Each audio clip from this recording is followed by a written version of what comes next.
Viper Records. Mm-hmm. Is it correct that you're kind of overseeing how it runs now? Yeah, I'm the president of Viper Records. I can't deal with every single issue there. That's why, there's a small staff. But we built it up from a small staff of 2 to a slightly larger staff.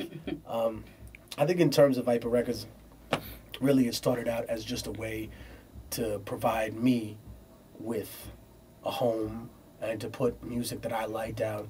And then I wanted to make sure that we could diversify it and bring in other people, maybe people who didn't even do hip-hop. Or so it's still kind of a creative space for me to work. And people always ask me, I want to be, signed and ready to go at Viper. And I'm like, dude, I showed up to the party with a complete package. I didn't show up with a bunch of ideas in a bag and ask other people to sort them out. Right. That's kind of the nature of independent music.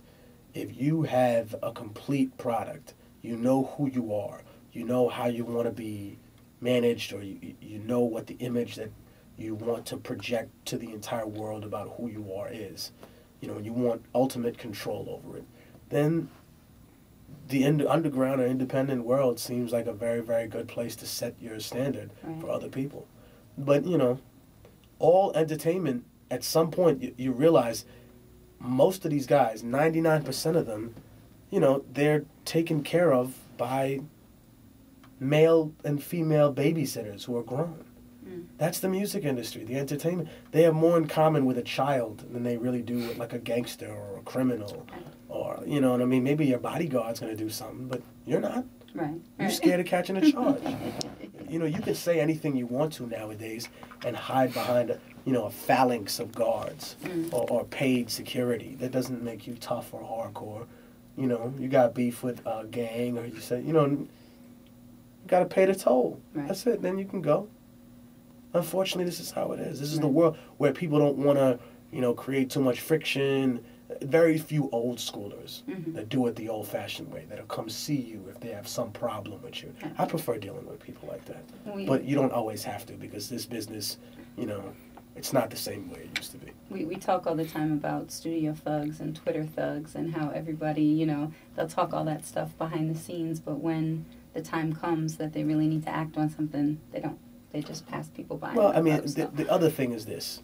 What does it benefit them to not let someone pass by? Is it going to benefit your business?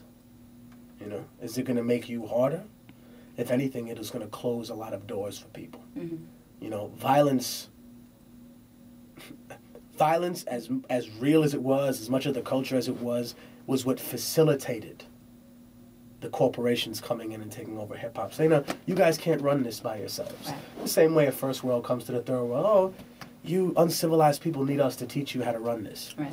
And that's partially, I hate to say it, but it's partially their fault for not realizing what the fuck they were getting themselves into with, a foreign occupier and believing in, oh my God, the white Jesus is coming to save me. The same way a lot of rappers, oh my God, these corporations got budgets. They're working with you. Yeah, the budget's for your soul. It's not for nothing else.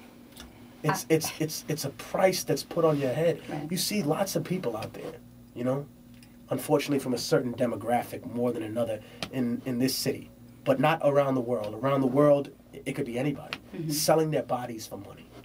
It's very apparent because they're on the street. Right. But it's harder to see the people who sell their souls for money. Right. Because they do it behind closed doors. And they usually wear a suit and they look nice and respectable, but they're not. Did you always know that this was the route you were going to end up taking because you weren't? Never. I didn't want to be a rapper. I didn't know nothing. No, I mean with the record label, like your opinion on the whole record label in the beginning. Hey, as soon as I started rhyming about what I did, I realized, that when I went to labels and I showed them the music I had, they were just like, I couldn't put this out. This is crazy. Like, you're talking about things that matter to people. Like, I really like this. This is like, but we're not in the business of this. We're in the business of making pop music. We're not in the business of making incredibly successful, underground, independent, thinking, hard-cultured music. Right. We want someone that we can ass rape for everything that they have for a little upfront cash that we give them because they need to shuck and jive for us, and then we're gonna, that's the bottom line. And people from the industry fight and fight and fight with me all day. That's not how it really is. You know what I mean? You're buying a loan, you're getting a loan, you're getting money. We're helping people who have no money. I've seen a lot of... If you give a cup of piss, to a person who's dying of thirst in a desert, when you own a wellspring of your own, you're not a good person. Right. You're not a kind human being. You're not doing anybody a favor. Don't cover up you taking advantage of other people, under the guise of altruism, saying that, you're helping individuals. You're benefiting yourself. And that's what the industry has always been about. Even a 360 deal, for example. It didn't have to be that.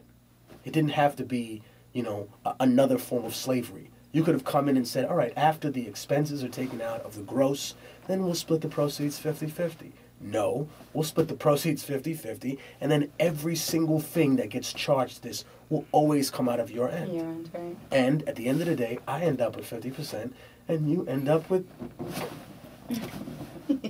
Now, and not that I know... And I put you on, and you're my bitch, and I own everything you do, and if you write a song, it doesn't have to be your song, it's my song, and I can give it to another artist. Or I decide what you look like, and when your career's over, it's over, and you don't argue with me about that, because I decide what's on the radio between us three. You're not going over there, that's my homie. No, shelf that nigga. And that's what a lot of people are doing. Now, because I grew up listening to the KRS One, EPMD, De La Soul, a lot of those guys. And there was the music was stories then. It was really stories. And now you see where music has gone. And it kind of reminds me of watching the movie Cadillac Records, how you just give them some gold chains, some nice cars, and some women, and everybody's happy now. And kind of doing the whole, what you're saying about whatever the industry, the record labels are requiring them to do. What is your take right now on I think there's stuff that's on the radio? There's a lot of young people out there that are breaking the mold. I think, it's not fair to categorize an entire new generation of hip-hoppers as, mindless industry slaves. I think that a lot of them really do make quality music. They're trying. Maybe if it's not what I like specifically, or if other people criticize it for just being shock value, at least it's different. At least it's something that has some diversity to it. It doesn't matter what it is. I think that in terms of what the business side of that is always going to be a little bit skewed, because people can claim they're independent, but if you have anything more than just a distribution deal, which means that these motherfuckers get 14 to 18 points, for putting your record out there. Meaning them, not you. Right.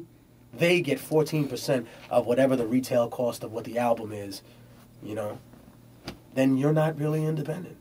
You don't have a distribution deal. You have a 50-50, deal, or you have a 360 deal, or you have some interesting combination of all of them put together. Mm-hmm. That's different than being independent. And that's why, a lot of these artists are really a little bit confused about where they stand in the game. Because you take away that machine, and you're an ordinary, regular nigga on a blog. That's it. Right. What are you without the machine? What do you feel constitutes being truly independent? I mean, having a voice of your own, being able to say whatever you want to do, being able to put out records whenever you want. Mm-hmm. Whenever. Like, no, I don't want to drop that. I want to drop that thing. Or I'm going to do this. Or you make decisions about what you want to do. Right. But freedom comes with a lot of responsibility. Once you're free from being a slave, the mass ain't going to be there to make no sloppy dinner for you.